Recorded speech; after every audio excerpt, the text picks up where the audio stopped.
안녕하세요. 법률사무소 아신입니다. 오늘은 서울 마포경찰서를 기준으로 경찰 조사 단계가 왜 중요한지에 대해 말씀드리겠습니다. 많은 분들이 경찰 조사를 단순히 사실을 확인하는 절차라고 생각하시지만 실제로는 사건의 전체적인 뼈대를 만드는 매우 중요한 구간입니다. 첫 진술을 어떻게 했는지, 어떤 증거를 먼저 제출했는지에 따라 이후 검찰의 판단과 재판 전략까지 모두 달라지기 때문입니다. 형사사건은 그 종류에 따라 핵심 쟁점이 완전히 다릅니다. 예를 들어 절도 사건에서는 물건의 점유와 돌려줄 의사가 있었는지가 중요하고, 성범죄나 성매수 사건에서는 진술의 구체성과 디지털 증거가 핵심이 됩니다. 또 보험사기 사건은 자금의 흐름과 공범이 있었는지를 집중적으로 보게 되죠.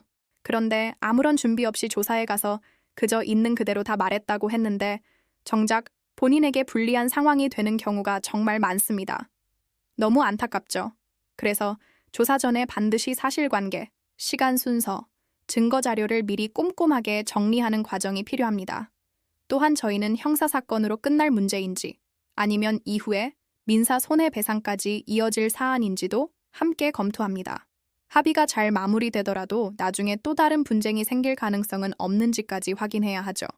상담 단계에서부터 형사와 민사를 따로 보지 않고 하나의 큰 흐름으로 사건 전체를 설계하는 이유가 바로 여기에 있습니다. 민사사건도 마찬가지입니다. 흔히 판결만 받으면 모든 게 끝난다고 생각하지만 실제로는 판결 이후의 집행 과정이 훨씬 더 중요합니다. 소송을 시작하기 전에 채권 추심이나 재산 조사를 통해 돈을 돌려받을 가능성이 얼마나 되는지, 강제 집행이 가능한지를 먼저 따져봐야 합니다.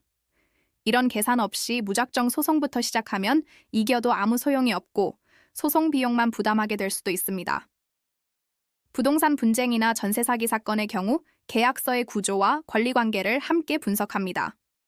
저는 공인중개사 자격도 가지고 있어서 계약서의 작은 문구 하나하나와 등기부등본의 상태를 함께 보면서 전체적인 구조를 파악하고 해결책을 찾습니다.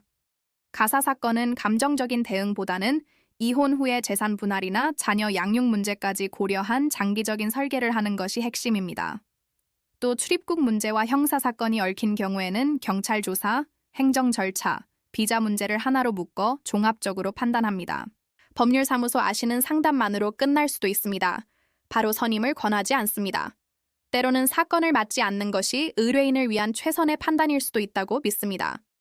2009년부터 실무를 시작해 2014년 사무소를 연 이후 지금까지 단 한 건의 분쟁도 없이 운영해올 수 있었던 것은 과장된 약속보다 사건의 구조를 정확하게 설명하는 것을 우선해왔기 때문입니다. 저희는 모든 사건을 내일 당장 진행한다는 기준으로 준비합니다. 결국 경찰 단계에서의 대응은 순간적인 대처가 아니라 사건 전체를 내다보는 구조 설계의 문제입니다. 이런 기준으로 형사, 민사, 가사, 부동산, 행정사건을 통합적으로 다루는 곳이 바로 법률사무소 아신입니다. 상담이 필요하시면 영상 아래 설명란을 참고해 주시기 바랍니다. 구독과 좋아요는 더 좋은 법률 정보를 만드는 데 큰 힘이 됩니다. 감사합니다.